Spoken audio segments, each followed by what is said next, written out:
पूरा का पूरा मार्केट चाहे फिर अप में हो चाहे फिर डाउन में हो, फ्लक्चुएट करेगा। तो आप ये चीज़ देख लो कि यहाँ से स्टार्ट होकर के यहाँ पे 80% मार्केट गैप अप में स्टार्ट हुआ है, ठीक है। तो फ्लक्चुएशन आप खुद देख सकते हो, यू कैंडल बन रही है, बड़ी से बड़ी कैंडल बन रही है, फिर वापस से गिर रहा, फिर उठ रहा, फिर गिर रहा, फिर उठ रहा है, और यहाँ पे फिर पूरा मिड डे में मार्केट आ गया। तो ये चीज़ आपको समझनी होगी। एक चीज़ आपने अपने में फिक्स रख लेना कि जब भी मार्केट गैप में ओपन होगा, फिर चाहे वो गैप अप हो गया हो चाहे गैप डाउन हो गया हो, तब मार्केट हमेशा फ्लक्चुएट इस तरीके से करेगा कि जैसे मैं आपको बोलता हूँ कि 340 पे आपको ट्रेड उठानी है। जब आप 340 पे ट्रेड उठाओगे तब तक या तो वो 350, 60, 70 पे क्रॉस कर जाएगा, या 340 से सीधा 330, 20, 10 पे आ जाएगा।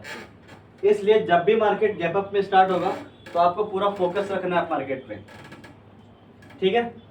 उसके बाद में अब मेरे काफ़ी सारे ऐसे क्लाइंट हैं जिनको अभी नहीं पता कि एंजल में किस तरीके से ट्रेड लगानी है, किस तरीके से काम करना है। तो मैं एंजल का आपको पूरा प्रोसेस समझा देता हूँ मैं, ठीक है। तो ये अपना एंजल का इंटरफेस है, पूरा आप देख लो, आपको पूरा इसी तरीके से दिखता है। 5 अपने पास ऑप्शन होते हैं, होम का, वॉच लिस्ट का, पोर्टफोलियो, ऑर्डर और अकाउंट। अब मैं जो ट्रेड आपको देता हूँ वो आपको हमेशा मिलेगी वॉच लिस्ट के अंदर, वो आपको यहाँ पे सर्च करनी है। आप जैसे मान लो कि मैंने आज ट्रेड दिया आपको 44,400, ठीक है। तो आप यहाँ पे सर्च करोगे 44,400। अब 44,400 के सामने लिखा होगा कि वो कॉल है कि पुट है। अब मैं कॉल और पुट पूरा लिखूंगा, कॉल का सी डालूंगा और पुट का पी डालूंगा मैं। उससे भी पहले मैं आपको एक चीज़ और उस पर डालूंगा कि उसकी एक्सपायरी कितनी है, क्योंकि यहाँ पे 44,400 ये सारी की सारी ट्रेड है 44,400 है, ठीक है। तो आप पहले ना ट्रेड लगाने से पहले ये चीज़ जरूर चेक कर लेना कि एक्सपायरी कौन सी है। कई बार होता है कि हम लोग अगली एक्सपायरी पे भी काम करते हैं, तो वो अभी वो आपको वहाँ पे लिखा हुआ दिख जाएगा, तो वो चीज़ चेक करके फिल करना। जैसे कि अभी बैंक निफ्टी का एक्सपायरी है 28 सितंबर, ठीक है। 28 सितंबर है, तो आपने देख लिया 28 सितंबर की 44,400 सी, मतलब कि कॉल। तो कॉल को किया, तो कॉल को जैसे जिस टाइम पे मैंने आपको कॉल दी है उस टाइम पे उसकी प्राइस क्या चल रही है, और उस पर मैंने साफ नीचे लिखा हुआ है कि बाय अबाउ इतने पे। तो आपको फिर वहाँ पे वेट करना है इस प्राइस का कि ये प्राइस वहाँ पे पहुँचती है, उसके बाद में ही आपको बाय करना है, पहले नहीं करना है। ये चीज़ हमेशा ध्यान रखना। मैं नीचे बार बार एक मैसेज डालता हूँ, wait for level, wait for level, और पूरे मैसेज के नीचे भी आता है वेट फॉर एक्टिवेशन। वो एक्टिवेशन में इसीलिए बोलता हूँ क्योंकि मेरी जो स्ट्रेटेजी है वो ये कहती है कि ये स्टॉक जैसे भी 563 पे, मैंने बोला कि ये 570 पे जाने के बाद में आपको उठाना है। वो चीज़ मैं आपको इसलिए बोलता हूँ क्योंकि मेरी स्ट्रेटेजी बोलती है कि 570 पे जाने के बाद में ही ये मार्केट उठेगा। अगर ये 570 भी नहीं जा रहा तो इसका मतलब फिर एक्टिवेशन नहीं हुआ है, लेवल कंप्लीट नहीं हुई। तो वो आपको सिर्फ फोकस करनी है, वो आपको सिर्फ चेक करनी है, उसमें आपको फिर खाली देखना है, उठाना नहीं है मार्केट। ऐसा नहीं कि जैसे मैंने आपको बोल दिया कि इसको 570 पे उठाना, तो आप ये सोच रहे हो कि यार ये 565 पे चल रहा है, अगर मैं इसको अभी उठा लूंगा तो मेरे को 3 पॉइंट और मिल जाएंगे। ऐसी गलती कभी मत करना, क्योंकि ये 3 पॉइंट उठाने के चक्कर में आप पूरा का पूरा नीचे चले जाओगे। इसलिए हमेशा उस लाइन पे हमेशा फोकस करना कि बाय अबाउ कितनी प्राइस है, उस प्राइस से भी आप 2 रुपए आगे जाने के बाद में ही बाय करना, ठीक है। ये हो गया। अब अपने को बाय किस तरीके से करना है, जैसे मैंने सेगमेंट ओपन नहीं था इसके लिए मैं आपको उसमें बता नहीं पाया। तो जैसे ये आ गया आपका प्राइस, इस पर मैंने इसको बाय किया, इस पर मैंने बाय किया, जो भी मैंने आपको प्राइस दी उस मैंने बाय किया। अब आप अपने फोन में जब बाय का ऑप्शन ओपन करोगे ना, तो ये हमेशा लिमिट पे रहता है। जैसे कि मिला भी अभी आपने किया था तो वो पेंडिंग में चला गया। वो पेंडिंग में इसलिए चला गया, ये देखो लिमिट और मार्केट दोनों का मैं आपको समझा देता हूँ। लिमिट में जब आप करोगे ना, तो लिमिट में क्या होता है कि प्रॉपर वहाँ पे बायर बैठा हुआ है, उसके पास अगर आपका शेयर खरीदने के पैसे नहीं होंगे या फिर उसके पास जगह नहीं होगी ना, तो वो आपका शेयर डाल देगा होल्डिंग पे, मतलब पेंडिंग में डाल देगा वो आपको। जब उसके पास उसको नीड होगी तभी जा करके वो खरीदेगा। लेकिन अगर आप मार्केट में करके फिर आप करोगे तो उसके बाद में फिर वो डायरेक्ट आपका पेंडिंग में जा करके पोजीशन में चला जाएगा। इसको ऊपर करो, ठीक है। तो अभी ये है कि यहाँ से अब ये आ गया अपना, इस पे भी ये चीज चेक कर लेना कि आप जब बाय कर रहे हो तो इंट्राडे और कैरी फॉरवर्ड तो अपने को, क्योंकि अपन लोग अभी इंट्राडे पे काम करते हैं, फ्यूचर एंड ऑप्शन में काम करते हैं, इसलिए अपने को इंट्राडे रखना है हमेशा। इंट्राडे मतलब कि सेम डे का। इंट्राडे पे क्लिक किया, अपने लॉट जितने भी है वो खरीद लिए अपन, यहाँ पे डाल दिए अपन ने। यहाँ साफ साफ लिखा हुआ कि एक लॉट का 15, एक लॉट में 15 क्वांटिटी है। अच्छा, हीरो टू जीरो कॉल में 15 क्वांटिटी नहीं आती है, 50 क्वांटिटी भी आ सकती है, 55 भी आ सकती है, और 62 क्वांटिटी भी आ सकती है, 62 भी आ सकती है। ठीक है, यहाँ तक हो गया क्लियर कि ये इंट्राडे होना चाहिए और ये मार्केट होना चाहिए। कितने लॉट खरीदने, वहां पे जैसे सपोज यहाँ पे मैंने 2 लॉट खरीदने हैं, तो 2 लॉट में डाल दिया। अब स्टॉप लॉस, स्टॉप लॉस भी मैं आप लोगों को बता देता हूँ कि इतने स्टॉप लॉस पे आपको करना है। तो ये स्टॉप लॉस आ गया अपना। इस स्टॉप लॉस में देखो, ये एसएल ट्रिगर प्राइस और ये लिमिट प्राइस। लिमिट प्राइस जो कि एक्चुअल में जो अभी चल रही है। ठीक है, स्टॉप लॉस लगाना अपने को यहाँ पे, सपोज जैसे जितना 538 अभी चल रहा है, मैंने स्टॉप लॉस आपको बता दी आपको 520 स्टॉप लॉस रखना है, तो आप यहाँ पे डाल दोगे 520। अब ये क्या बोल रहा है, trigger price should be greater than LTP. ये हमेशा एलटीपी प्राइस से थोड़ा सा ऊपर होना चाहिए, क्योंकि जो लिमिट प्राइस चल रही है उससे नीचे तो अपन ले ही नहीं सकते ना। जो प्राइस है ही नहीं उसके नीचे तो अपन कहाँ से जाएंगे। इसके लिए अपने को उसका जो मैं देता हूँ सोच करके आपको वही आपको रखना है यहाँ पे। 20 पॉइंट, 30 पॉइंट, 40 पॉइंट जितना भी होता है वो आपको यहाँ पे रखना है। ये रखने के बाद में आप सीधा प्लेस ऑर्डर पे जाओगे, कर दो एक बार click place order. Place order पे क्लिक किया, अब एक बार वापस से आपसे पूछेगा ये कंफर्म। जब कंफर्म पूछेगा तब आपका ये, अब इसको कैंसिल कर दो, कैंसिल कर दो। जैसे आपका यहाँ पे कंफर्म हो जाएगा, ये आपका आ जाएगा इस ऑर्डर पे। ऑर्डर पे आते ही यहाँ पे फिर आपका ये दिखने लग जाएगा यहाँ पे, जैसे कि ये आज का दिख रहा है ना इनका, इन्होंने आज कितना किया देखो, इन्होंने आज 2000 रुपये हटा, 2000 रुपये लॉस में जाकर के 1140 प्लस में फिर 2 महीने, मतलब टोटल कितना 900 से लॉस में। तो यहाँ ऑर्डर पे जाकर के पोजीशन पे आपको आपकी ट्रेड दिखती रहेगी कि आप कितना प्लस में चल रहे हो, कितना माइनस में चल रहे हो, यहाँ सब कुछ दिखता रहेगा आपको। अब मैंने आपको बता दिया कि सपोज आपने 540 पे खरीदा और 560, 70, 80 कितना भी जा सकता हो उतना जाएगा। और क्योंकि आपने स्टॉप लॉस लगा रखा था स्टार्टिंग में, आप इस तरीके से भी कर सकते हो। आपके पास अगर टाइम है कि हाँ ठीक है मैं स्टॉप लॉस नहीं लगाता और मैं उसको वॉच करता रहूँगा, तो जैसे ये 260 पे है, मैंने आपको बताया कि 240 पे आप अपना स्टॉप लॉस लगा दो। तो या तो 240 पे अपना स्टॉप लॉस लगा दो, या फिर अगर आप इसको फोकस कर रहे हो तो 240 पे जाते हैं आप उसको वैसे भी एग्जिट हो सकते हैं वहाँ से।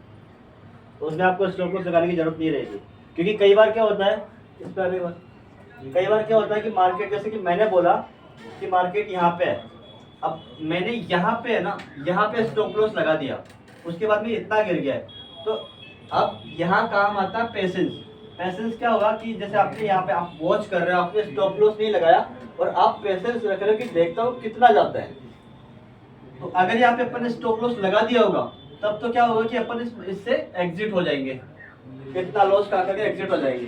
लेकिन अगर आप फोकस कर रहे हो उसके ऊपर, तो फिर आप फोकस करके आप यहाँ पे पैसे रखोगे, जाने दे कितना जाता है। यहाँ जाने के बाद भी फिर से वापस मार्केट उठेगा, ये फिक्स है कि मार्केट उठेगा जरूर। पेशेंस आपको रखना है कि वो कितनी देर तक उठता है, हो सकता है उसको पूरा दिन लग जाए, एंड टाइम पे उठे, लेकिन उठेगा जरूर मार्केट। तो स्टॉप लॉस का एक यहाँ पे माइनस पॉइंट ये भी होता है कि कई बार क्या होता है कि मार्केट पीछे की तरफ जाकर के फिर आगे की तरफ जंप मारता है, तो वहां पे क्या होता है, वहां पे माइनस पॉइंट ये हो जाता है कि अपन उस ट्रेड से लॉस खा कर एग्जिट हो जाते हैं। इसलिए हमेशा ये होना चाहिए कि हम लोग फोकस करें, पेशेंस रखें कि कैसे भी करके ना ये इसको आज उठाना ही है, इसको अपने को रखना है। जाता है अगर लॉस में तो कोई दिक्कत नहीं, जाने दो, क्योंकि ये चीज़ मैंने आपको पहले बताई थी कि फर्स्ट जैसे एक स्ट्रेटजी रख लेना। जैसे आपका जो कैपिटल है वो 10,000 है, 10,000 है, तो आप ये सोच लो कि स्टार्टिंग के 3 डेज में 500 रुपये माइनस में जाने की रखता हूँ मैं दम, कि ठीक है 500 तक माइनस में चला जाऊंगा। लेकिन 500 रुपये माइनस में जाने के साथ साथ आप प्रॉफिट भी 1000 तक का सोच करके चलो कि 500 अगर माइनस में जा सकता है तो मैं 1000 लॉस भी बना सकता हूँ मैं। तो वो क्राइटेरिया अपना फिक्स कर लो कि ठीक है 500 तक फिक्स कर लो कि 500 तक माइनस जाएगा, तो वहां तक आपको पैसेज रखो कि कोई दिक्कत नहीं, एक ही ट्रेड में अगर 500 रुपये जाते हैं तो जाने दो, कोई दिक्कत नहीं है, वो उसमें कोई प्रॉब्लम नहीं। कभी भी है ना ये घबराना मत कि यार 500 मैंने सोचा 600 चला गया, तो कोई दिक्कत नहीं है, इतना सोचने की जरूरत नहीं है, क्योंकि 500 से अगर 600 जाएगा ना तो फिर वो 1000 से 1200 रुपये जाएगा, उस पर आप टेंशन मत लेना। अगर आप फोकस करते हो तो, अगर आप फोकस नहीं करते तो आपके पास इतना टाइम नहीं है तो फिर सिंपल सा 20 पॉइंट का 30 पॉइंट का जो भी है आप अपना एक स्टॉप लॉस लगा करके और छोड़ दो।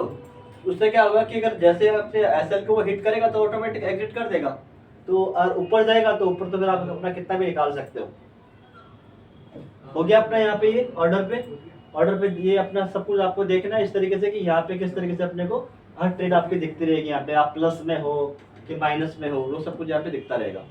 उसके बाद में फिर आते हैं अपन पोर्टफोलियो पे।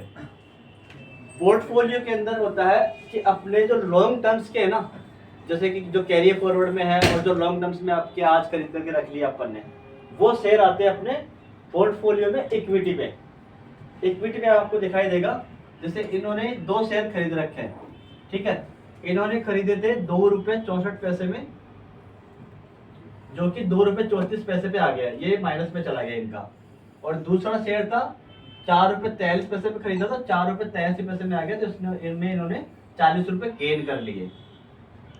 तो जो आप पेनी स्टॉक्स जो मैं आपको बताता हूँ कि आपको पेनी स्टॉक्स लगाने हैं, वो भी आपको वॉच लिस्ट में जाकर के लगाने होंगे। सपोज आपने यहाँ पे लगाया, मैंने बोल दिया कि आपको सुजलोन लगाना है, सुजलोन में आप कंप्यूटर पॉइंट स्टार्ट करो यहाँ पे, कंप्यूटर पॉइंट वाला। जैसे कि मैंने लास्ट 2 दिन या 3 दिन पहले मैंने आपको रात को एक मैसेज डाला था कि एक कंप्यूटर पॉइंट वाला वो है शेयर है, उसको आप बाय कर लेना। कंप्यूटर पॉइंट C1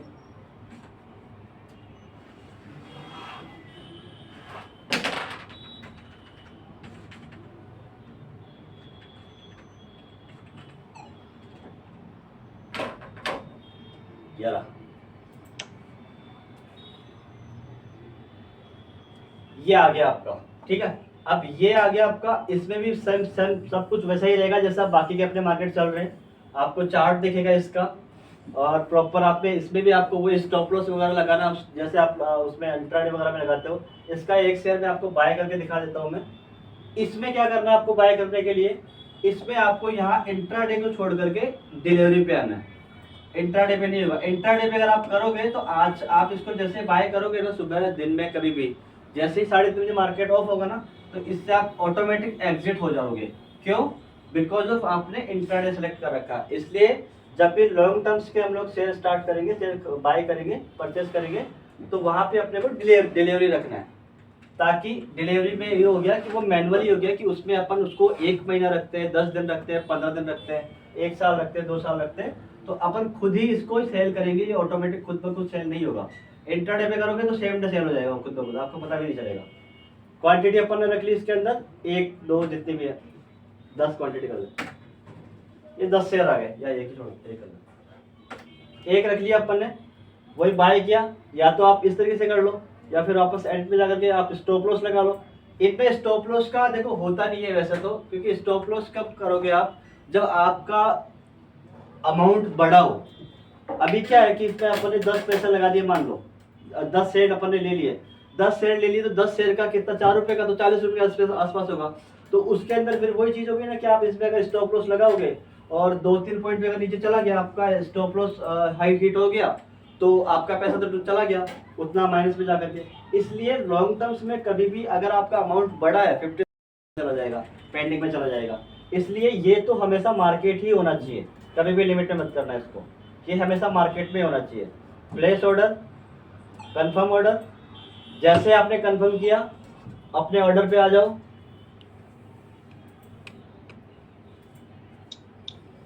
देखो आ गया ये यहाँ पे। अब ये यहाँ पे क्यों आया आपको पता है? ओपन ऑर्डर में, ओपन ऑर्डर पे इसलिए आया ये क्योंकि अभी है ना, क्या बोलते हैं इसमें, अपना वॉच लिस्ट, ये अपना जो क्या बोलते हैं इंट्राडे चल रहा है पूरा मार्केट, तो वो जाकर के जब कंप्लीट हो जाएगा तो ये ऑटोमेटिकली अपने पोजीशन में आ जाएगा। अब ये आया तो अपने ओपन ऑर्डर में ही है, लेकिन ये ऑटोमेटिक लग चुका है, क्योंकि बाकी पेंडिंग में देखो कहीं भी पेंडिंग नहीं दिखा रहा आपको यहाँ पे। जबकि आपने जब वो लिया था शेयर, उसमें आपको नीचे लिखा हुआ रहा था पेंडिंग। इसमें ऐसा कुछ नहीं है, ये ऑर्डर ऑलरेडी लग चुका है। जैसे ये मार्केट ऑफ होगा यहाँ पे पोजीशन में, जैसे ये मार्केट ऑफ होगा यहाँ पे ये आपको शो हो जाएगा, और सेम डे यहाँ पे शो होगा। कल से आपको फिर यहाँ पे शो होना बंद हो जाएगा। ये फिर आपका चला जाएगा पोर्टफोलियो में। पोर्टफोलियो में आप आओगे, तो अभी अपने इसका लिया था, सच में अभी लिया नहीं है क्योंकि इसमें भी नहीं आ रहा, वो वहीं पे आएगा वो। जैसे ही मार्केट ऑफ होगा तो वो पोजीशन से और ओपन ऑर्डर से हट करके वो यहाँ पे आ जाएगा, क्योंकि ये लॉन्ग टर्म्स का है ना कि इंट्राडे का। इंट्राडे में जो भी अपन शेयर वगैरह लेते हैं वो सारा आपका ऑर्डर में जाकर के पोजीशन में मिलेगा, और जो लॉन्ग टर्म्स के लिए लेते हैं वो सेम डे तो आपको इसमें मिलेंगे, ऑर्डर में मिलेंगे, लेकिन जैसे मार्केट ऑफ होगा वो आपको यहाँ से होना स्टार्ट हो जाएगा। जैसे कि इन्होंने पहले कब लिए थे अपनी, अराउंड 10 दिन हो गए होंगे, ठीक है। अब इनका जो लॉन्ग टर्म्स का है उनका आप यहाँ देख सकते हो, और जो इंट्राडे का है उसका आपको इंट्राडे में पोजीशन में दिखता रहेगा। ये चीज हो गया। इसके बाद में आते हैं अपन फंड पे, अकाउंट पे। दो ये तो बहुत नॉर्मल सी चीज है, आप लोगों ने शायद कर ली होगी। विड्रॉल किस तरीके से करते हैं, एड अमाउंट किस तरीके से करते हैं, इनमें शायद मेरे ख्याल से ऐसा और कुछ है नहीं।